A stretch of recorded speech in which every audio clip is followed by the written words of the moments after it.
Mensagem do Céu.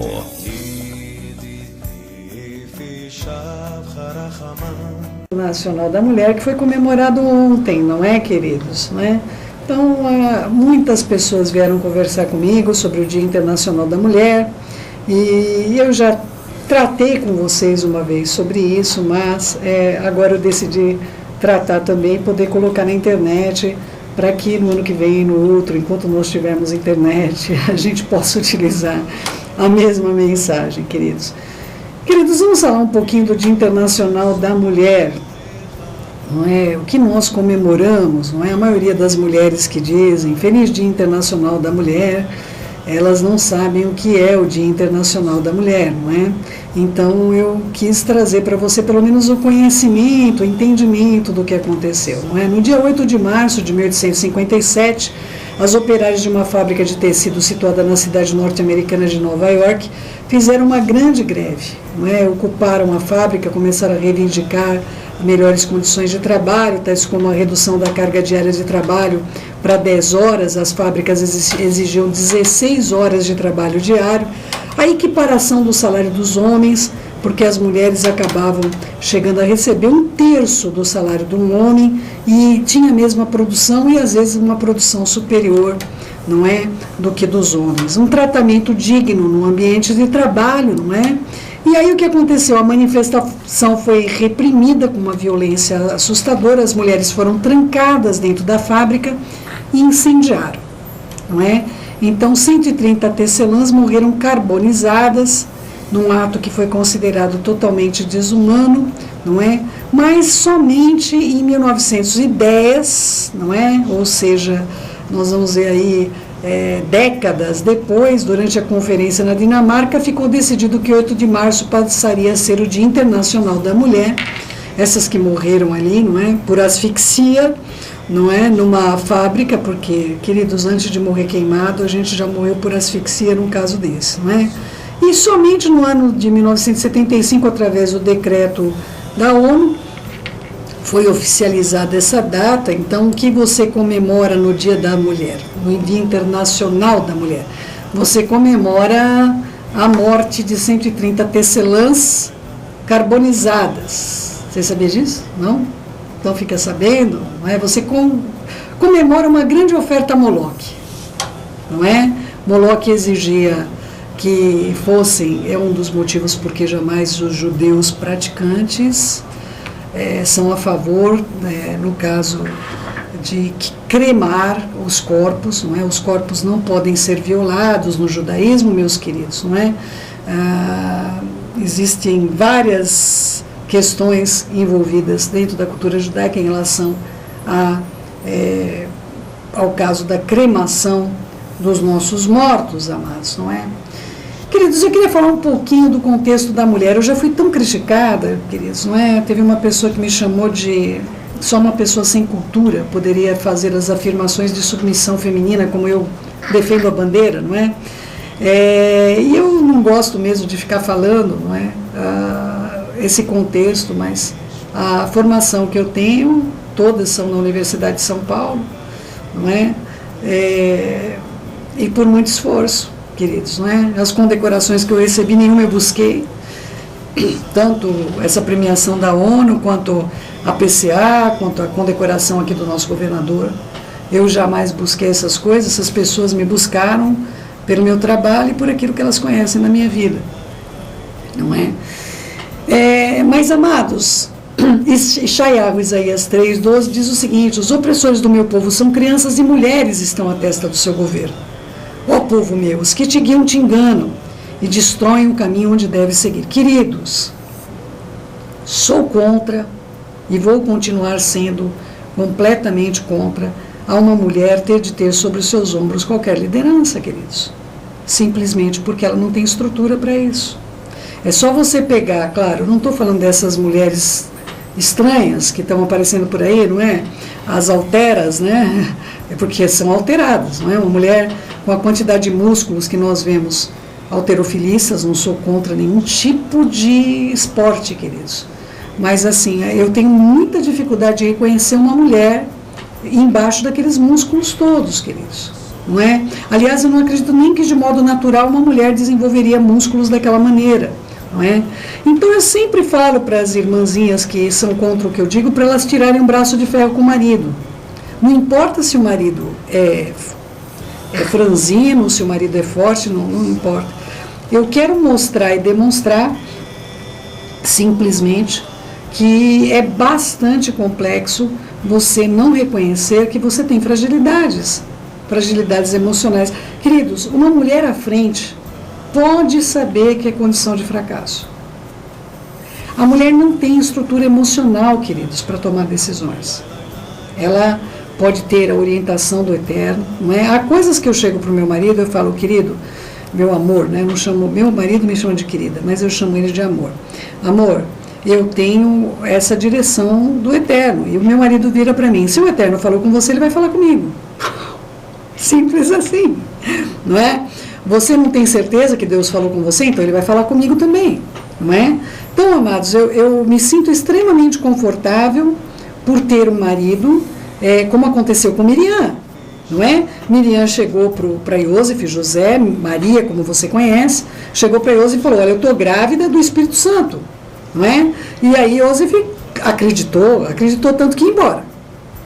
Ele acreditou tanto nela que ele ia embora, não é? Então, amados, é importante você compreender, a coisa é do Senhor, você, mulher, esposa, o Senhor falou com você, ele vai falar com o teu marido, você não é o Espírito do Santo. Não é? Quantas vezes eu chego para o meu marido e falo, amor, o Senhor me disse tal coisa. Meu marido falou, disse? Não é? Então ele vai falar comigo também. Porque ele fez isso com Iosef, não é? Há coisas que o Eterno mostra às vezes para nós como mulher, e quando a gente leva para o nosso marido, só ele tem o entendimento. É ele que vai ter o entendimento daquilo que o Eterno mostrou para a gente. Nós podemos ser enganadas com as nossas emoções de uma maneira bastante grave, queridos. Eu sempre vou lembrar vocês disso. O Eterno, um ano antes do meu filho morrer, disse pra gente com toda clareza, traga o menino para perto porque ele vai morrer.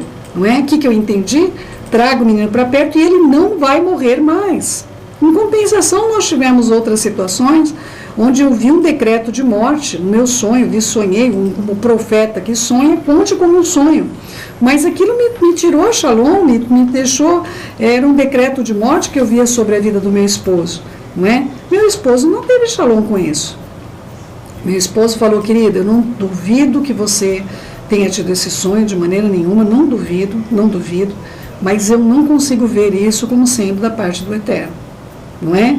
Querido, só o nosso marido consegue ter esse equilíbrio entre nossas emoções e as nossas interpretações, por isso nós temos um roche sobre as nossas vidas. Mas, Céu, há muitas mulheres que não têm marido.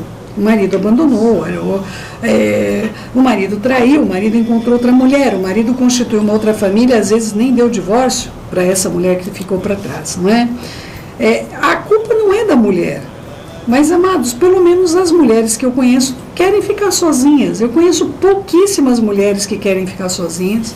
E normalmente as mulheres que eu conheço que querem ficar sozinhas foram vitimizadas, ou por estupro, ou por violência absurda por parte de homens, e criaram, na verdade, elas não querem ficar sozinhas porque elas se sentem confortáveis, elas querem ficar sozinhas porque isso traz para elas uma segurança de ela não saber quem é o outro que vai estar convivendo com ela, não é?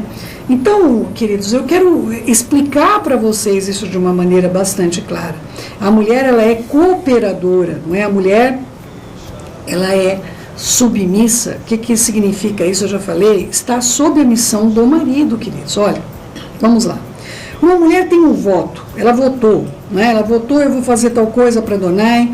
O marido tem o poder de cancelar um voto que a esposa fez para o Eterno, queridos.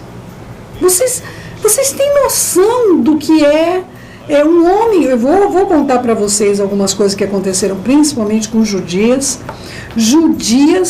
que se colocaram na condição de não fazer o voto de celibato. A judia ali, por algum momento lá, não sei o que aconteceu, não é? Decidiu que ela ia ser celibatária, ou seja, ela não ia se casar nunca, não é? O marido veio e quebrou o voto dela. Né? O marido veio lá e quebrou o voto dessa esposa, porque ele tem autoridade de quebrar o voto e ainda casou com ela, não é? Além de quebrar o voto, ainda casou com ela, não é? Então, amados, há muitas feministas que vão lá no nosso site, não é? Escrevem cada coisa ali no nosso YouTube. Como que pode? Só pode ser uma mulher ignorante e crente, não é? Olha, meus queridos, eu gostaria que antes de você partir para essa violência, não é? Procurasse compreender as mulheres que nós temos aí como exemplo, não é? Nós vamos ter mulheres aí como exemplo de autoridade e autonomia. Uma delas é Cássia Eller, não é? Se suicidou, não é? Então, queridos, eu não estou falando mal de ninguém, eu estou dizendo que a mulher não suporta determinado peso sobre a sua vida, não importa a opção sexual que ela fez, mesmo que ela seja uma homossexual. A estrutura emocional dessa pessoa não vai mudar, não é? O problema da mulher é a emocionalidade. A mulher, ela não vai conseguir lidar, ela vai tomar decisões abruptas com base na sua emoção e vai se arrepender severamente. Não é? Então, seria impossível o ministério Som do Céu se o Eterno não usasse um homem como José Carlos para estar à frente desse ministério. Não é? É uma pessoa que bota o pé no freio, é uma pessoa que tem um entendimento. Eu vejo a vida de Yeshua na vida do meu esposo, muitas vezes eu vejo a vida de Yeshua no meu esposo, não é? Esse tempo que nós pudemos estar um pouquinho mais juntos, porque a gente, lamentavelmente, tem muito pouco tempo para ficar juntos, não é? Mas nesse período de férias, eu pude ver coisas assim no meu marido, queridos, não é? Eu vi um momento onde ele começou a ministrar a nossa filha, que eu estava ali quase babando de ver aquilo, né? Falei, meu pai, de onde vem, como é que pode um dia eu ter apresentado o Senhor para esse homem? Porque as palavras que vinham dele não eram dele. Não é? As palavras que estavam vindo da boca dele ali, naquele aconselhamento com a nossa filha, não vinha do meu marido de maneira nenhuma. Meu coração admira o meu marido. Não é? É muito fácil a gente seguir alguém que a gente admira. E aí, Céu, ele nunca erra? Erra, claro que erra. Se opõe às vezes ao que o Eterno quer, não é? Como todos nós, não é? Todos nós achamos às vezes que o Eterno está errado, né? Não é? Nunca esqueço, queridos, quando o Eterno vai lá chamar o profeta para ir abrir os olhos de Shaul Hachalir, não é? Do apóstolo Paulo. O profeta começa a contar para o Eterno o que ele fazia, como se o Eterno não soubesse. Ô Eterno, deixa eu te contar, o senhor sabe que esse homem é matador de messiânico, né? O senhor sabe o que ele tem feito, querendo contar para o Eterno, queridos, e o Eterno ainda ouve essas coisas, não é? Há momentos onde o meu marido toma decisões ou se posiciona em alguma situação que eu vou interceder por ele, mas eu não vou me opor à decisão dele. Eu vou orar por ele e eu sei que aquilo vai passar, porque ele ouve o Eterno. Meu marido é um homem do Senhor. E o Eterno vai falar com ele, queridos, às vezes usando o devocional diário que à noite a gente vai ler juntos, não é? Porém, queridos, de maneira nenhuma meu marido tem demérito quando ele olha para uma situação e fala, olha, isso aqui eu não sigo, eu não vou fazer, eu não quero, não é? Porque é dele que provém a decisão. Outra coisa complicada que aconteceu na nossa geração, queridos, é que os maridos acabaram tendo muitas vezes hoje um salário inferior da esposa, não é? Isso faz com que o que acontece dentro das famílias, uma mulher que não tenha sabedoria em relação a isso, não é? Ela pode se julgar do tipo, eu estou te sustentando, não é? Ou seja, de vez de honrar a vida do esposo, porque não se sabe o dia de amanhã, ninguém sabe o dia de amanhã, não é? De vez de olhar o marido com admiração, vai olhar ele como, olha, esse aqui é um filho, né? Eu vejo muitas mulheres em condição aí executiva tratando o marido como filho, não é? Que ela tem que cuidar, tem que arrastar, não é? Eu lamento por isso, queridos. Eu lamento, sinto muito de todo o coração que esse tipo de coisa ocorra, porque nós somos... Hoje meu marido está sendo usado na minha vida para o sustento da minha vida e muito desse ministério, mas, queridos, o meu marido está trabalhando nesse lugar porque eu estou sustentando ele em oração, amados. Eu não me sinto inferiorizada, mas eu já me senti. Quando nós nos casamos, eu me senti extremamente... Eu sempre fui uma mulher muito dinâmica, que sempre tive excelente salário nos lugares que eu trabalhei. Todos os lugares que eu trabalhei, eu ganhava muito bem, não é? Então, para mim, era uma condição, de uma certa maneira, de humilhação, e o Eterno usou meu marido demais na minha vida para me mostrar que se ele podia trabalhar, se ele tinha saúde, se ele tinha a restauração do fígado dele, se ele não tinha explodido lá dentro do ambiente de trabalho, jogado tudo para o alto, numa condição de avaliação que ele teve completamente injusta, é porque eu estava ali orando com ele. Meu marido começou a valorizar a minha vida de uma tal maneira que ele me convenceu.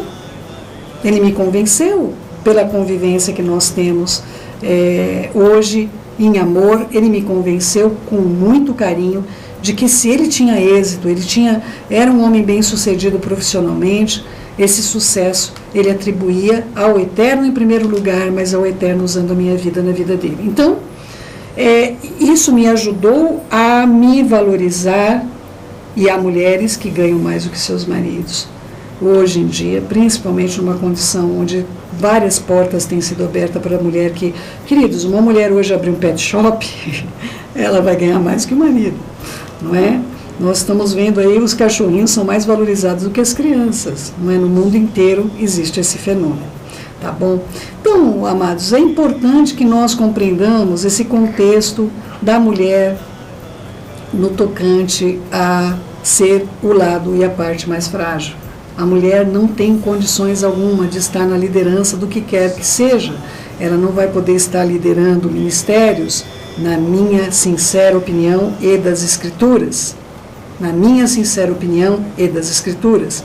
Não é? A mulher, ela não vai poder estar à frente da família. Uma família que tem uma mulher, um sistema matriarcal, está sujeito ao fracasso. Está sujeito ao fracasso, porque as decisões que vão ser tomadas vão ser todas emocionais, não é?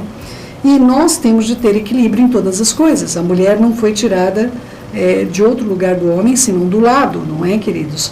Nós andamos ao lado do homem, nós somos o ponto de equilíbrio desse homem. Então, amados, eu tenho assim uma sincera dificuldade de compreender ministérios ou famílias, trabalhos, e a gente tem acompanhado algumas situações, governos. O Eterno não vê isso com olhos bons, queridos, não é? Mas se você não está à frente do ministério, não estou.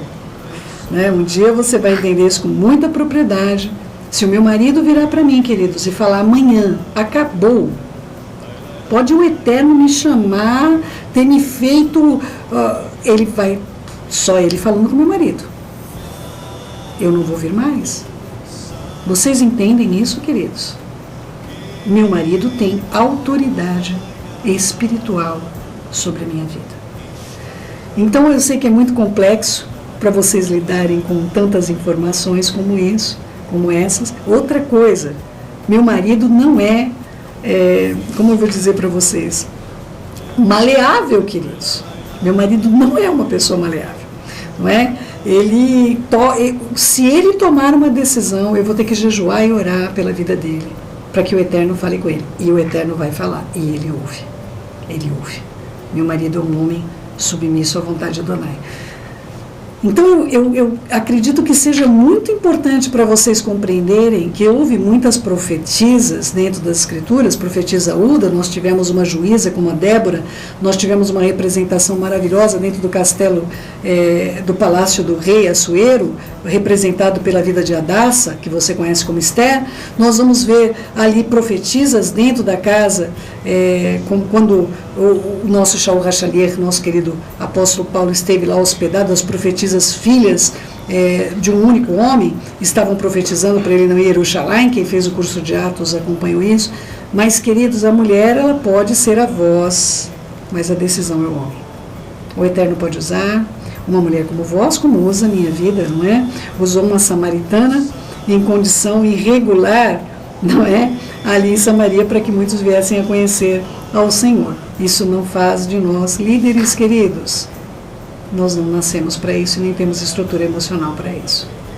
Que o Eterno possa ajudar em tudo a liderança do nosso país e outros países que têm testa mulheres, não é? Assistir o filme da Margaret Thatcher, se você não assistiu, assista, vai fazer bem. Você vai ver uma dama de ferro se tornando uma mulher insana no fim da sua vida. Mulher não tem estrutura, queridos, emocional para estar à frente de absolutamente nada. Um dia vocês vão compreender isso. As mulheres que criam seus filhos sozinhas sabem a dor de estar sozinha, sabem a importância de ter um homem à testa da seu lar e da sua vida. Pelo menos todas as que eu tenho aconselhado têm sofrido do mesmo mal. Tá bom, meus queridos?